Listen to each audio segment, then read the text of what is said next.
आदाब दोस्तों, जय हिंद, जय गांधी देश।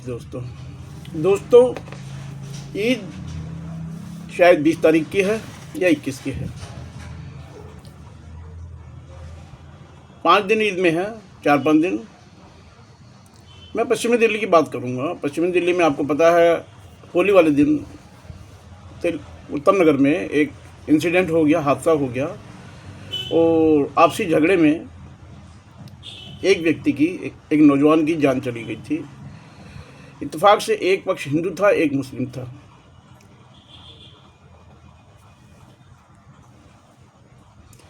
इत्तेफाक से एक पक्ष हिंदू था, एक मुस्लिम था। दोनों ही राजस्थान से ताल्लुक़ रखते थे।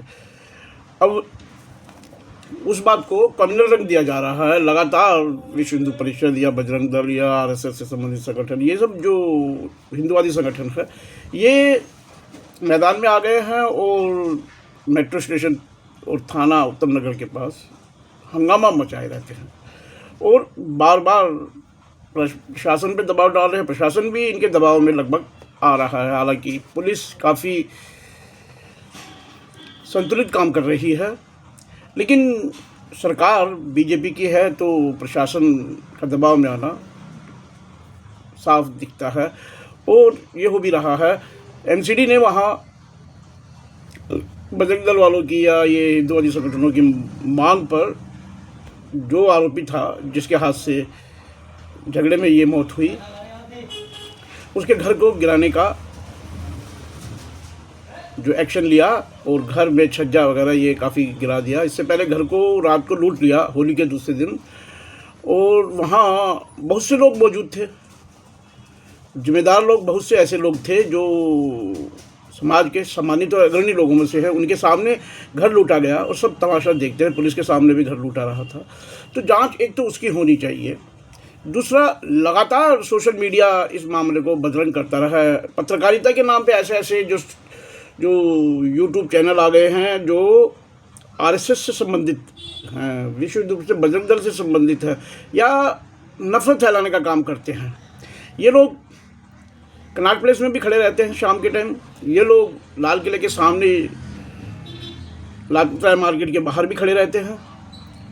अलग अलग पॉइंट बना रहे हैं। इस वक्त ये उत्तम नगर में यहाँ आ जाते हैं और जब से ये मामला हुआ है तब से वहाँ कभी किसी को मतलब उत्तेजक बातें बोलते हैं, उत्तेजक बयान लेते हैं, उत्तेजक जो लोगों को उकसाते हैं कि बयान दिया जाए। और वहाँ ऐसे ऐसे बयान दिए जा रहे हैं कि घर गिरा दिया जाए। और एक बात बार बार कहते हैं कि एनकाउंटर,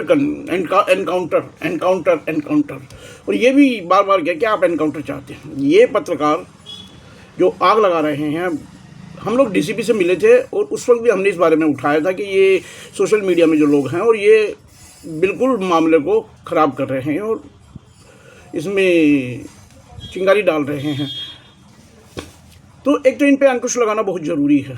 ये जो तबका है, ये अपने आप को पत्रकार कहने वाला, शांति नहीं, ये वहाँ आग लगा रहे हैं, इसको हिंदू मुसलमान कर रहे हैं और मुसलमानों के बारे में कैसे ऐसे अल्फाज इस्तेमाल होते हैं। ये पत्रकार भी कर रहे हैं जो अपने आप को खुद को पत्रकार कहने वाले। हालांकि इनमें से कोई भी डिग्री होल्डर नहीं है। अगर इनसे डिग्री मांगी जाए तो किसी भी ऐसे यूट्यूबर के पास डिग्री नहीं है पत्रकारिता की। और एक 150 रुपये 200 रुपये का लाजपत राय मार्केट से माइक खरीद लिया और उसके एक ID लगा ली और लोगों के मुँह में घुसाते हैं और पूछते हैं कि ये बताओ, ये बताओ, ये बताओ, ये बताओ। हम लोग भी यूट्यूब पे जो कंटेंट्स बनाते हैं, लेकिन ये जो कर रहे हैं सामने है, बिल्कुल स्पष्ट है। विचारधारा की बात करिए, विचारधारा की बात से कोई इनकार नहीं है, विचारधारा की बात से कोई ऐतराज़ भी किसी को नहीं होता। हम लोगों को भी ऐतराज़ नहीं होता, किसी को भी नहीं होता। और अगर पत्रकारिता करनी तो पत्रकारिता का धर्म होता है निष्पक्षता से बात करनी। यहाँ तो देखिए, घर गिराने में इन्होंने ये कहा, अब घर गिराने की एक प्रक्रिया होती है।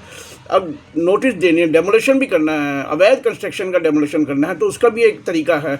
एमसीडी ने बिना तरीके के तुरंत कार्रवाई कर ली और उसके पहले घर गिराया, उसका दबाव में आके घर गिराया और कहते और घर गिरा दो, मतलब जितने मुसलमानों के घर है सबको गिरा दो। दूसरा, कल वहाँ एक कार्रवाई करी, वहाँ जो उत्तम नगर मेट्रो स्टेशन के पीछे बैक साइड में थाने के सामने जो मार्केट है वो लगभग मुसलमानों की मार्केट है। वहाँ मुसलमानों की होटलें हैं, गोश्त की और मच्छी की मार्केट भी है। ऐसी दुकानें हैं जहाँ पे जो अपने घरों के बाहर थलियाँ लगा के या काउंटर लगा के अपना रोजगार कर रहे हैं। कल उनके तहबजरी या खड़े वगैरह सब तोड़ दिए गए, बोर्ड शोर्ड सब काउंटर वगैरह सब तोड़ दिए गए हुआ। और सुबह नोटिस दिया जाता है और 10 बजे, देखिए मज़े की बात है, 10 बजे एमसीडी खुलते ही नोटिस बनाया जाता है। नोटिस बनाने के बाद तुरंत जो थाने में आते हैं, थाने से पुलिस लेके और तोड़फोड़ शुरू कर देते हैं और लगातार ये जाती है। और वो ये कह रहे हैं कि हम तो ये जो अवैध कंस्ट्रक्शन है, अवैध निर्माण, अवैध जो कब्जे हैं, इनको हटाए जा रहे हैं। और ये अवैध कब्जे तो मैं पूछना चाहता हूँ, पश्चिमी दिल्ली में, वैसे तो पूरी दिल्ली में ही है, मैं पश्चिमी दिल्ली की बात कर ले तो पश्चिमी दिल्ली में किस जगह अवैध कब्जे हैं आपको पता है? एमसीडी से मैं मांग करता हूँ, पश्चिमी दिल्ली की आप जाँच करिए ना। पश्चिमी दिल्ली के पार्कों में जो नजफगढ़ रोड है, इस पे रिंग रोड पे जो किनारे पे धार्मिक स्थान कितने हैं, क्या एमसीडी इनकी जांच करेगी? उन धार्मिक स्थानों में कितने, किस किस धर्म के धार्मिक स्थान है और किस किस के पास जो वैध कागज है धार्मिक स्थानों के पास जो पार्कों में बने हुए हैं, और एमसीडी के खुद के दफ्तरों में कितने धार्मिक स्थान है, किस किस धर्म के धार्मिक स्थान है, स्पष्ट करेगी एमसीडी। हर वार्ड में जो एमसीडी का दफ्तर होता है, वक्फ डिपार्टमेंट का बेसिकली दफ्तर होता है, हर वार्ड में वहाँ आपको ऐसा स्ट्रक्चर मिलेगा जो धर्म स्थान होता है। मैं किसी भी धर्म का नाम नहीं लेता, ये एमसीडी का काम है, प्रशासन का काम है। कितने धार्मिक स्थान ऐसे हैं, किस किस धर्म के हैं, वो हिंदू के हैं, मुसलमान के हैं, सिख के हैं, वैध कितने हैं और अवैध कितने हैं, जो नजफगढ़ से लेके रिंग रोड तक, नजफगढ़ रोड, राजा गार्डन चौक तक भी बताएं।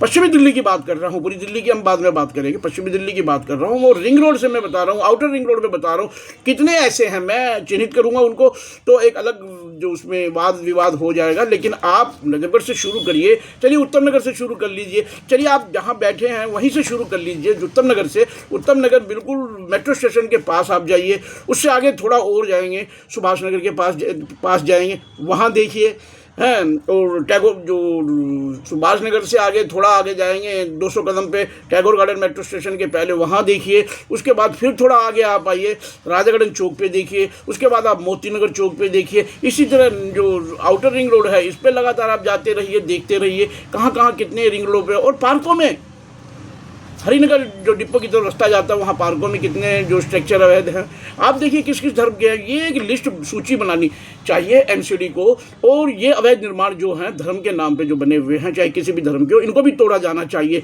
ये सिलेक्टिव राजनीति जो कल शुरू की है, ये एमसीडी को भी है ना सोचना होगा, प्रशासन को भी सोचना होगा कि अवैध जो स्ट्रक्चर है, अवैध कब्जे हैं, वो बिल्कुल हटने चाहिए, लेकिन बिना किसी पक्षपात, धार्मिक द्वेष के ये काम होना चाहिए। नागरिक सारे साथ हों, आपके होंगे, क्योंकि शहर की स्वच्छता, शहर की साफ़ सफाई और शहर सुगम बने, हम ऐसा सुंदर शहर बनाएं, तो इसके लिए हम सब आपके साथ हैं, प्रशासन के साथ है।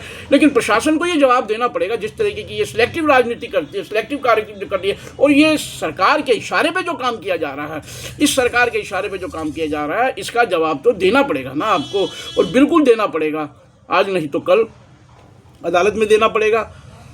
तो मैं ये कहना चाहता हूँ कि बिल्कुल बिना राग द्वेष के आप, क्योंकि शपथ लेता है एक अधिकारी, जिस तरह एक जनप्रतिनिधि शपथ लेता है, जिस तरह एक प्रधानमंत्री शपथ लेता है संविधान की, जिस तरह एक संसद सदस्य, विधायिका का या निगम पार्षद शपथ लेता है, उसी तरह अधिकारी भी, चाहे जो सरकारी अधिकारी होता है, राजपत्रित अधिकारी होता है, वो भी शपथ लेता है, और एक कर्मचारी भी एफिडेविट भरता है, क्योंकि हम we the people of India के संविधान को मानने वाले हैं। हम बाबा साहब भीमराव अम्बेडकर के जो संविधान है, इसमें आर्टिकल हर एक नागरिक को जो स्वतंत्रता देता है, आर्टिकल 14 पढ़िए, आर्टिकल 19 पढ़िए, आर्टिकल 16 पढ़िए, आर्टिकल 28, 31, 30 पढ़िए इन आर्टिकल्स को। और संविधान की कितनी धाराएं हैं जो नागरिकता को स्पष्ट करती है। एक नागरिक के लिए उसको खाने का अधिकार, उसको पहचान का अधिकार, उसको धार्मिक स्वतंत्रता का अधिकार, उसको बोलने का अधिकार, उसे भाषा का अधिकार, उसको जगह चुनने का अधिकार, ये देता है।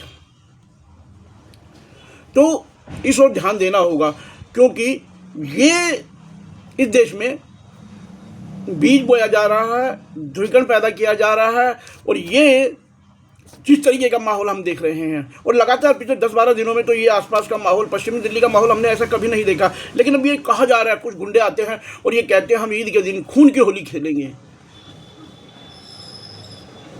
प्रशासन को इस बारे में ध्यान देना चाहिए, और वो लगातार बोले जा रहे हैं, ना उनके खिलाफ कोई कार्रवाई है, डीसीपी के बारे के सामने संज्ञान लाने के बाद भी कोई कार्रवाई नहीं होती है। ऐसे लोगों को ना डिटेन किया गया है, बस वो बराबर यूट्यूबर जो आते हैं उनसे बयान दिलवाते हैं और बोलते हैं, और फिर वो निकल जाते हैं पतली गली से। यही हो रहा है। तो ये देश के लिए, इस देश की जो हमारा ये शहर है, इसके लिए और यहाँ के समाजों के लिए बहुत दुखदायी है, पीड़ादायी है। तो इसमें प्रशासन जो स्वयं सक्षम है कदम उठाने के लिए, प्रशासन को कदम उठाना चाहिए। जय हिंद, जय गांधी देश।